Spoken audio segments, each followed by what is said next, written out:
우리 다 같이 가정에서도 이곳에서도 같이 한번 오늘 주시는 말씀을 같이 나눕니다. 요한복음 3장 16절 17절 말씀입니다. 너무나 잘 아는 내용, 요한복음 3장 16절 17절. 자, 한 목소리로 같이 한번 가정에서도 이곳에서도 같이 낭송합니다. 같이 읽습니다. 시작. 하나님이 세상을 이처럼 사랑하사 독생자를 주셨으니 이는 그를 믿는 자마다 멸망하지 않고 영생을 얻게 하려 하심이라. 하나님이 그 아들을 세상에 보내신 것은 세상을 심판하려 하심이 아니요 그로 말미암아 세상이 구원을 받게 하려 하심이라. 아멘. 아멘. 하나님께서 이처럼 세상을 사랑하셔서 독생자를 주셨다라고 기록하고 있습니다. 그 분이 바로 예수 그리스도이시고 지금 우리에게 오신 분이시고 지금도 우리와 함께하고 계시고 그리고 또 다시 오실 분이시라는 것, 그것만큼은 너무도 분명한 줄로 압니다. 선명하게 새겨져 있는 줄로 압니다. 오늘은 제목을요, 기독탄신일인가 아니면 성탄절인가, 이게 두 가지 의미들이 있는데 기독탄신일과 성탄절, 이게 어떤 의미들을 가지고 있는 것인지 유래를 살펴보면서요 걸어가면 성탄절이 얼마나 소중한 날인가를 다시 한 번 더 생각해 볼 수 있지 않을까 싶습니다. 우리나라에는 양대 산맥과도 같은 종교가 있습니다. 물론 우리 기독교를 종교라고 한다는 것은 무리수가 있지만, 하지만 세상 사람들이 쓰는 표현대로 쓴다면요, 우리 대한민국에는 두 양대 산맥과 같은 종교가 있습니다. 첫 번째는 우리 전통 종교라고 할 수 있는 불교가 있고요, 그 다음에 기독교가 있습니다. 어느 보러 보나 우리는 불교가 전통 종교이고 굉장히 오래된 종교인 것이죠. 그런 점에서 이 삶의 정황들 속에서 이 두 종교의 또 기원이 된다라고 하는 그 분들의 그 탄생일을 가지고 이제 공휴일을 만들어 놓았습니다. 그래서 두 가지 공휴일이 있는 거죠.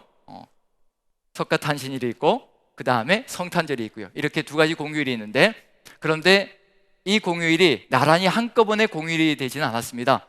우리가 생각하기에는 어떤 생각을 가지고 있냐면요, 불교가 아무래도 우리의 전통 종교이고 오래된 종교이기 때문에 석가탄신일이 먼저 공휴일이 되지 않았겠느냐라고 생각하는데 그게 아니거든요. 성탄절이 먼저 공휴일이 되었습니다. 참 희한한 일이기도 하죠. 그게 저는 하나님의 섭리가 들어가 있다고 생각하는데, 그 유래들을 한번 살펴보면 이게 석가탄신일과 성탄절의 의미가 확 갈라지지 않을까라는 생각을 하게 봅니다. 저희가 가장 우리나라에서 가장 먼저 크리스마스를 알게 된 것이 1880년대입니다. 1880년대 기독교가 이제 우리나라에 들어오기 시작하면서 이제 선교가 시작되면서 그때 처음으로 크리스마스라는 것이 있다는 것을 이제 알게 되었습니다. 그 다음에 독립신문에 일제 초창기 우리 조선 말기에 독립신문에 크리스마스를 기념했다라는 이야기가 들어가 있습니다. 그 신문에 난 이야기가 있는 거예요. 그런데 기념했다는 것이지 공휴일이 되었다는 얘기는 아닙니다. 정작 공휴일이 된 것은 언제부터냐면요, 이제 해방된 다음에, 일제 시대에서 해방된 다음에 미군 군정이 시작되었습니다. 미군이 들어와서 이제 군사 정치가, 미군 군정이 시작된 거죠. 그때 미군들에 의해서 뭐가 보급되기 시작했냐면 이제 성탄절, 크리스마스가 이제 서서히 들어오기, 보급되기 시작했습니다. 그러고 나서 관공서들, 처음으로 이제 관공서들, 미군들이 장악하면서 관공서들은 이제 크리스마스를 공휴일로 지키기 시작했습니다. 왜냐하면 관공서인 대부분들이 이제 미군들이 근무하고 있었기 때문에, 거기는 미군들은 자신들의 나라에서는 크리스마스 할러데이는 굉장히 큰 축제입니다. 그래서 지금도 서구에서는 크리스마스 할러데이 하면 일주일 정도를 휴일로 지킵니다. 그런 점에서 그 당시에 그 정도로 이제 자기들 나라에서 지켰던 것을 한국에서도 이제 지키기 위해서 이제 관공서들은 처음으로 이제 크리스마스 공휴일을 지키기 시작했습니다. 그런데 정식으로 공휴일이 된 것은 아니고요, 암암리에 이제 지키기 시작했죠. 근데 그것이 정식으로 공휴일이 된 것이 언제냐면요, 이승만 대통령 시절입니다. 기독교 신자였던 이승만 대통령께서 이제 이 크리스마스를 이제 국가 공휴일로 지정을 한 겁니다. 그게 1949년입니다. 그럼 1949년에 처음으로 크리스마스가 정식 공휴일이 된 겁니다. 정식 명칭은 뭐냐면요, 기독 탄생일이었습니다. 기독 탄생이라는 명칭으로 정식 공휴일이 됐습니다. 1949년에. 그러면 이제 무슨 일이 벌어지기 시작할까요? 기독교인이 그 당시에 몇 %였냐면요, 우리나라 전체 인구의 3%밖에 안 됐습니다. 3%밖에 안 되는 사람들이 믿고 있는 종교가 갑자기 그 기원이 되는 예수님의 탄생일이 정식 공휴일이 된 거죠. 그럼 어떤 종교에서 이제 들고 일어나기 시작할까요? 불교계에서 이제 들고 일어나기 시작합니다. 1949년 이후로 불교계에서 서서히 이제 저항을 하기 시작하는 거죠. 왜 예수님 탄생한 날만 공휴일이 되고 우리 불교의 석가가 탄생한 날은 왜, 석가모니 부처님이 탄생한 날은 왜 공휴일이 안 되느냐? 그러면서 이제 항의를 하기 시작했습니다. 그런데 항의를 받아들이지 않았던 거죠, 처음에는요. 그러다가 1975년이 되어서요 이제 항의하다 지쳐가지고 이제 막 행정 소송까지 냈습니다, 불교계에서요. 그래서 1975년에 드디어 동일하게 이제 석가탄신일, 그 다음에 기독탄신일 해가지고 정식 공휴일로 양쪽이 다 지정이 되었습니다. 그럼 양쪽 다 공휴일이 된 것은, 정식 공휴일이 된 것은 1975년에 처음으로 이루어진 거죠. 그런데 명칭은 뭐냐면요, 공식적인 명칭은 똑같았습니다. 석가탄신일로 공식적인 명칭이고요, 지금도 기독탄신일이 정확하게 정식 공휴일의 명칭입니다. 그런데 참 희한한 일이 뭐냐면요, 분명히 석가탄신일이고 그 다음에 기독탄신이라는 정식 공휴일의 명칭이 있는데, 근데 세상 달력도, 교회에서 만드는 달력도요, 기독탄신이라고 하지 않습니다. 뭐라고 얘기하나요? 성탄절이라고 얘기합니다. 저는 이게 하나님의 섭리라고 생각합니다. 분명히 뭐와 구별된다는 얘기냐면요, 석가탄신일과 예수님의 탄생일은 분명히 구별된다는 겁니다. 석가탄신일은 그대로 석탄일로 불리는데, 그런데 12월 25일만큼은 뭘로 불리냐면 성탄절로 불립니다. 어떤 사람도 기독탄신일로 부르는 명칭이 없습니다. 또 어디에서 저항을 하고 어디에서 또 반기를 들기 시작하냐면요, 아니 석가탄신일도 똑같은 거 아니냐, 예수님이 탄생한 날이나 석가가 탄생한 날이나 뭐가 다르다고 그러냐, 석가가 탄생한 날도 성탄절 아니냐, 그렇잖아요. 거룩한 탄생일이라는 뜻이잖아요. 그래서 불교계에서 우리도 역시 똑같이 성탄절로 해줘야 한다. 그런데 이게 먹혀 들어가고 있나요? 안 들어가고 있나요? 세상에 어떤 사람도 석가탄신일을 성탄절이라고 얘기하는 사람은 없습니다. 오직 예수님께서 탄생한 날만 성탄절이라고 부릅니다. 어떤 달력에도 그렇게 다 적혀 있다는 얘기가 되는 거죠.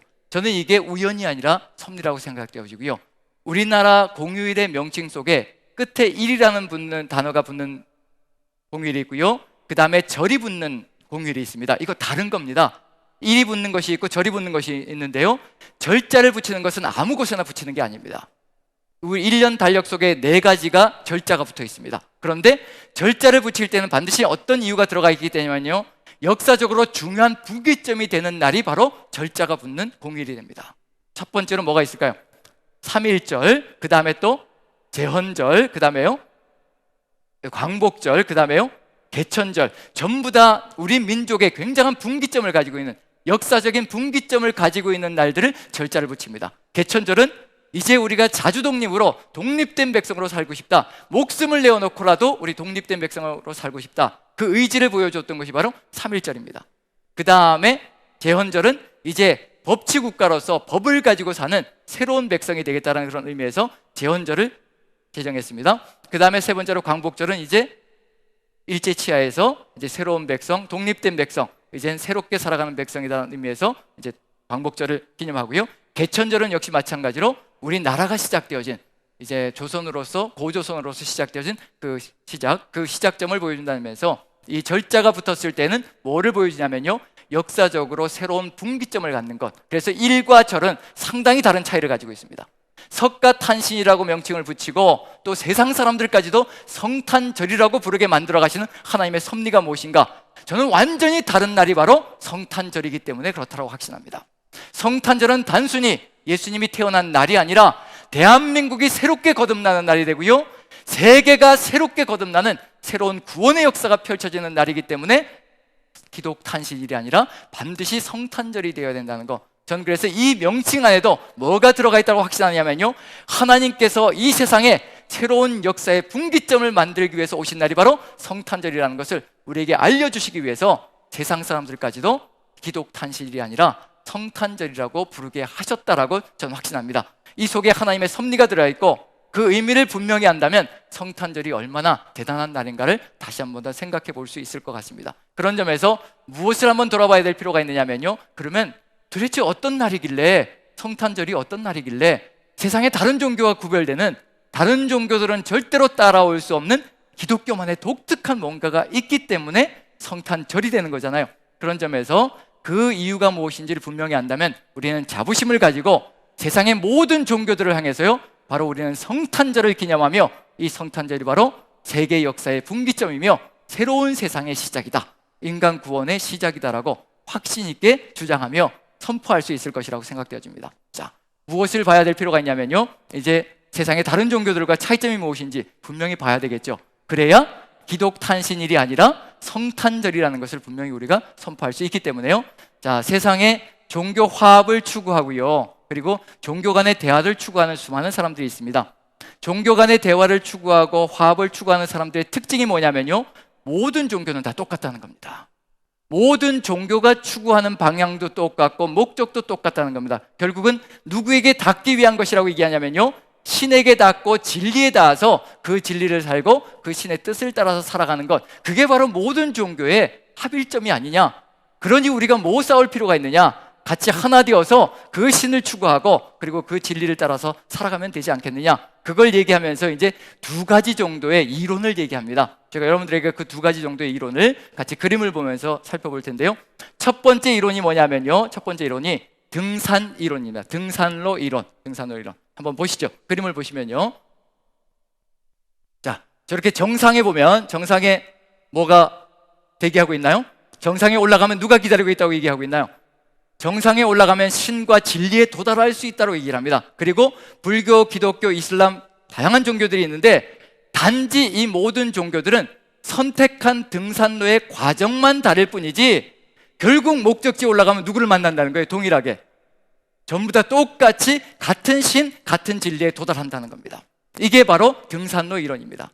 보기에는 그럴싸하죠. 그런데 중요한 건 뭐냐면요, 또 뭐라고 얘기하냐면요, 각기 종교들이 자기들이 더 독특하고 자기들이 우월하다라고 주장하는 이유는 뭐냐면요, 중간에 멈춰서 있기 때문에, 정상까지 안 올라가서 중간에 멈춰서 있기 때문에 다 다른 것처럼 느껴지고 다른 곳에 와 있는 것처럼 느껴지는데, 그런데 끝까지 올라가면 다 같다는 얘기가 되는 거죠. 그럼 이제 서로 싸우는 이유는 뭐라고 얘기하는 걸까요? 다 어디에 못 올라갔기 때문에 싸운다는 얘기인가요? 정상에 도달하지 못했기 때문에 서로 자랑질하면서 싸운다는 겁니다. 그래서 정상에 올라간 사람들끼리는 얼마든지 만나서 하나로 화합할 수 있다고 주장하는 것이 바로 이 등산로 이론 속에 들어가 있습니다. 그 다음에 한 가지 더 보면요, 우물 이론이라는 것이 있습니다. 우물 이론 같이 한번 보시죠. 자, 우물 이론인데 땅에 있고요, 이제 우물이 세 가지, 네 가지 뭐 종교마다 다 있는 거죠. 불교의 우물이 있고 기독교의 우물이 있고 이슬람의 우물이 있는데, 우물을 파고 땅을 파고 들어가잖아요. 파고 들어가는데 제대로 못 파고 들어가면 도중에 멈춰버리는 거죠. 멈추게 되면 뭐가 일어나느냐면요, 서로가 느끼는 물맛이 다 다르다는 겁니다. 왜냐하면 하늘에서 비가 내리잖아요. 비가 내려서 땅으로 스며드는데 그런데 각 지역의 토양마다 물맛은 다 다르게 되어 있습니다. 그래서 어디까지 깊이 파고 들어가지 못하면 물맛은 다르게 되어 있다는 얘기냐면요, 지하수, 모두가 도달해야 될 지하수에 그 신과 진리에 도달하지 못하면 서로 물맛이 다 다른 거예요. 오렌지색이 되고 보라색이 되고 그다음에 자주색이 되고 이렇게 되어서 서로가 내가 더 낫다라고 큰 소리 치는 거죠. 저도 기독교인이다 보니까 어느 우물이 제일 깊은가요? 그래도 기독교 우물을 제일 깊게 그래도 팠다라고 얘기를 하고 있는 중입니다. 왜냐하면 제가 아마 그쪽에 성향이 있기 때문에. 그런데 하지만 종교 간의 대화를 이루고자 하는 사람들은 깊이 파가지고 지하수까지 들어가면 물맛은 같다는 얘기인가요? 다르다는 얘기인가요? 물맛은 다 똑같기 때문에 같은 진리에 같은 신에 도달한다는 겁니다. 이게 바로 세상 사람들이 이야기하는 모든 종교는 다 똑같다라고 얘기할 때 이런 이론을 가지고 주장을 하는 겁니다. 자, 이 이론들 속에 들어가 있는 엄청난 문제점이 있습니다. 그게 뭐냐면 모든 사람은 다 다르거든요. 재능도 다르고 능력도 다르고 힘도 다르고 가지고 있는 것도 다 다릅니다. 그런데 어떤 사람은 능력이 출중해서 산 정상까지 올라갈 수 있고요, 힘이 넘쳐서 파고 들어가서 지하수까지 파고 들어갈 수가 있습니다. 그런데 힘이 없고 능력이 없고 가진 것이 없는 사람들, 정말 지쳐서 쓰러져 있는 사람들, 이런 사람들은 어떻게 될까요? 정상으로 올라갈 수가 없습니다. 파고 들어갈 힘도 여지도 없는 거예요. 그러면 그런 사람들은 낙오자가 되어서 할 수 없이 죽음의 길로 가야 된다는 겁니다. 진리에 도달할 수가 없다는 겁니다. 이게 세상 종교가 이야기하는 허점이라는 얘기거든요. 그런데 우리 주님은 어떤 분이신가요? 우리 주님은 어떤 분이신가요? 이 성탄절이 어떤 날인가요? 우리가 정상으로 올라가는 그런 노력을 기울이지 않아도 되고요, 우물을 깊이 파고 들어가지 않아도 된다는 겁니다.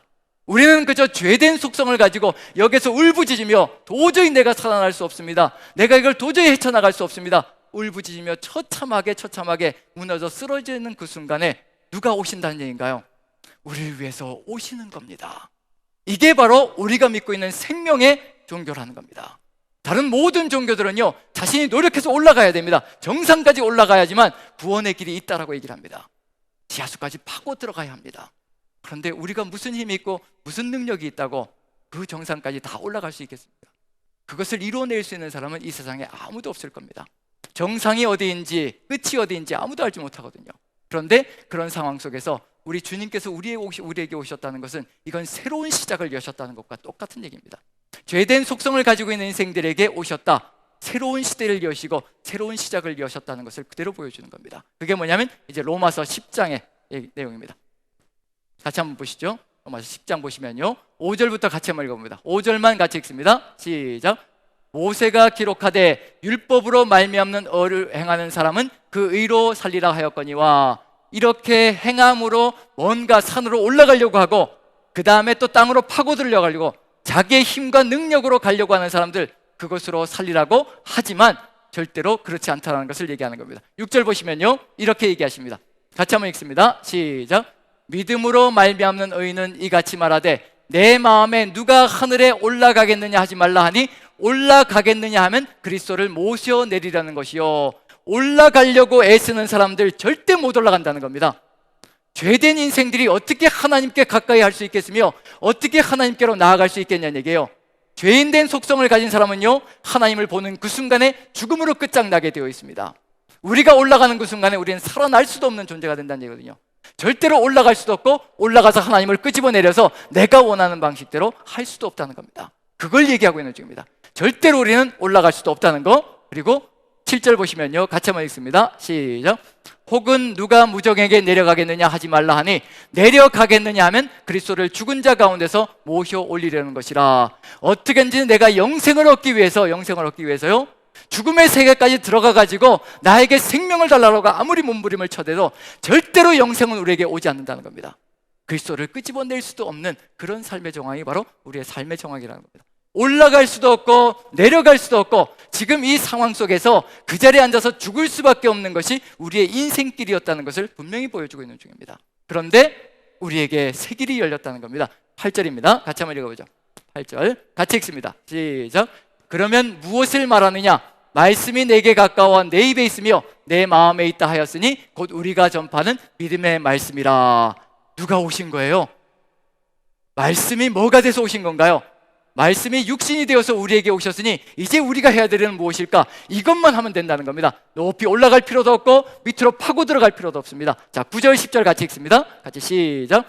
내가 만일 내 입으로 예수를 주로 시인하며 또 하나님께서 그를 죽은 자 가운데서 살리신 것을 내 마음에 믿으면 구원을 받으리라. 사람이 마음으로 믿어 의에 이르고 입으로 시인하여 구원에 이르느니라. 뭐만 하면 된다는 얘기인가요? 이제 마음으로 믿어 입으로 시인하면 되는 겁니다. 예수 그리스도가 나의 구주이시며 나의 모든 죄를 사하셨습니다. 내가 할 수 있는 없는 모든 것들을 다 이루어 주셨습니다. 이 한마디만 고백하고 무릎을 꿇고 주를 우리의 구주로 영접하는 그 순간에 새로운 세상이 열리고요, 구원의 역사가 펼쳐지는 겁니다. 그게 지금 우리 눈앞에 펼쳐져 있는 귀한 역사라는 것을 보여주고 있습니다. 자, 11절부터 같이 한번 읽어봅니다. 시작. 성경에 이르되 누구든지 그를 믿는 자는 부끄러움을 당하지 아니하리라 하니. 12절 봅니다. 자, 같이 읽습니다. 시작. 유대인이나 헬라인이나 차별이 없음이라. 한 분이신 주께서 모든 사람의 주가 되사 그를 부르는 모든 사람에게 부여하시도다. 누구든지 주의 이름을 부르는 자는 구원을 받으리라. 올라갈 필요 없고 내려갈 필요 없고 그 자리에 서 있는 그 자리에서 누구의 이름만 주로 부르면 된다는 얘기인가요? 오직 예수 그리스도께서 나를 위하여 모든 죄를 사해 주셨다는 것을 고백하며 그저 주의 이름을 부르며 나아가는 삶을 살아간다면요, 우리에게 영생의 구원의 길이, 새로운 삶의 길이 주어진다는 것을 그대로 보여주고 있는 중입니다. 어떻게 해서 이런 일이 벌어졌을까? 지금 이제 유대인이나 헬라인이나 일본인이나 중국인이나 한국인이나 유럽인이나 서구인이나 차별이 없이 바로 이와 같은 한 길을 통하여서 모두가 하나로 되어지는 구원의 역사가 펼쳐지는 대역사가 예수 그리스도를 통해서 이루어졌다는 겁니다. 그것이 어떻게 이루어졌는가? 한번 살펴보면요, 이제 출애굽기 구약 시대부터 하나님은 이걸 기대하고 계시고요, 완성의 길을 소망하시고 계시다는 거. 자, 구약 시대 때 봅니다. 출애굽기 3장 7절 8절 보시면요, 이스라엘 민족이 애굽의 종살이에서 신음소리 내고 있었습니다. 그런데 이렇게 구원 역사가 펼쳐지는 겁니다. 이스라엘 민족은 아무것도 할 수 있는 것이 없습니다. 그런데 하나님께서 무엇을 하시는지 보십시오. 이게 바로 하나님께서 우리에게 해주시고자 하시는 역사라는 겁니다. 7절 8절 같이 읽습니다. 같이 시작. 여호와께서 이르시되 내가 애굽에 있는 내 백성의 고통을 분명히 보고 그들이 그들의 감독자로 말미암아 부르짖음을 듣고 그 근심을 알고 내가 내려가서 그들을 애굽인의 손에서 건져내고 그들을 그 땅에서 인도하여 아름답고 광대한 땅, 젖과 꿀이 흐르는 땅, 곧 가나안 족속, 헷 족속, 아모리 족속, 브리스 족속, 히위 족속, 여부스 족속의 지방에 데려가려 하노라. 아무것도 할 수 없어 울부짖고 있는 그 상황 속에서 누가 오시는 것이냐면요, 우리에게 정상으로 올라오라고 강요하지 않으십니다. 그리고 우리에게 우물을 깊이 파서 진리의 샘까지 도달하라고 하나님께서 강조하지 않으십니다. 주님께서 우리의 모든 고통을 보시고 아시고 그리고 들으시고 그리고는 우리에게 내려오셔서 그리고는 건져내시고 그리고 인도하여서 하나님께서 뜻하신 그 길로 이끌어 가신다는 것, 그게 뭐냐면 우리를 구원의 길로 가게 하시고 영생의 길로 이끌어 가신다는 것. 하나님은 늘 우리에게 오시는 분입니다. 우리에게 올라오라고 강요하시는 분이 아니고요, 강조하시는 분이 아니고요, 힘도 없고 능력도 없는 우리들에게 너희들은 왜 그따위로 살고 있느냐, 여기로 올라오지 않으면 다 죽는다라고 그렇게 엄포를 내시는 것이 아니라 우리를 위해서 이 땅에 내려오시는 분이시라는 것. 구약시대부터 끊임없이 우리 하나님은 우리에게 오셨습니다. 우리를 구원하시기 위해서요. 그리고 이제 마지막으로 구원의 완성을 이루시기 위해서 이제 요한복음 보시면요, 이렇게 해주시는 분입니다. 자, 1장 9절과 12절부터 14절까지 같이 한번 읽어봅니다. 시작. 참빛 곧 세상에 와서 각 사람에게 비추는 빛이 있었나니 영접하는 자 곧 그 이름을 믿는 자들에게는 하나님의 자녀가 되는 권세를 주셨으니 이는 혈통으로나 육정으로나 사람의 뜻으로 나지 아니하고 오직 하나님께로부터 난 자들이니라. 말씀이 육신이 되어 우리 가운데 거하심에 우리가 그의 영광을 보니 아버지의 독생자의 영광이요 은혜와 진리가 충만하더라. 진리를 따라서 땅을 파고 들어갈 필요도 없고 산 정상으로 올라갈 필요도 없습니다. 은혜와 진리이신 그분이 우리에게 오셔서 내가 바로 진리이고 내가 바로 길이며 내가 바로 생명의 길이다라고 우리에게 알려주시며 나만 따르면 된다라고 이 땅에 오셔서 우리를 이끌어 가시는 분, 바로 그분이 우리의 주님이시고 우리의 모든 것 되시는 분이십니다. 세상 모든 사람들에게 다 공평하게 이 땅으로 오시는 분이십니다. 이게 바로 성탄절의 의미라는 겁니다. 기독탄신일이 아니라 바로 성탄절이라는 의미는 뭐냐면요, 이 예수 그리스도만 믿는다면 우리는 인생의 분기점이 될 것이고 세상 역사의 분기점이 되어서 새로운 세상을 살아갈 수 있고 새로운 시대를 살아갈 수 있는 길을 열어갈 수 있다는 것. 그래서 우리 하나님께서 우리 대한민국을 축복하시사 기독탄신이라는 공휴일로 지정해 주시지 않으시고 세상 모든 사람들까지, 하나님을 알지 못하는 사람들까지 기독탄신일이 아니라 바로 성탄절이라, 바로 이 성탄절, 바로 역사의 분기점이요 세상의 분기점, 구원의 새 역사가 일어나는 그 날이라는 것을 우리에게 알려주시며, 이제 우리가 그런 자부심과 확신을 가지고 세상 사람들에게까지 왜 우리는 기독탄신이 아니라 석가탄신일 같이 기독탄신이 아니라 왜 우리는 성탄절이라고 부르는가, 그 의미를 세상 사람들과 증거하심으로 세상 사람들 모두가 새로운 역사 속에, 저 구원의 역사 속에 한마음 한뜻이 되는 놀라운 역사가 일어나는 성탄절이 되시기를 간절히 축원드립니다. 기도하겠습니다. 사랑의 하나님, 우리 주님께서 함께하여 주시어서 우리는 완전히 다른 생명의 길을 걷고 있습니다. 단지 종교의 창시자가 태어난 날이 아니라 이 세상 모든 사람들을 창조하신 우리 구주 예수 그리스도께서 우리에게 오셨습니다.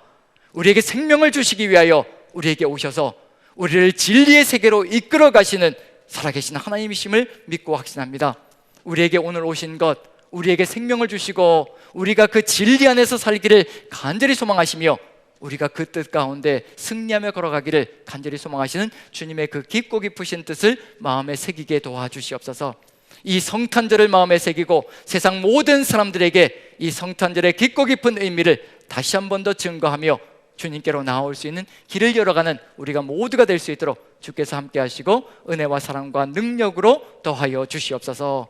오늘도 주님께서 함께 하시고 그 오신 마음을 우리 마음속에 새겨주시고 함께 하실 줄 믿고 우리 구주 예수 그리스도 귀하신 은 받들어 감사하며 기도합나이다.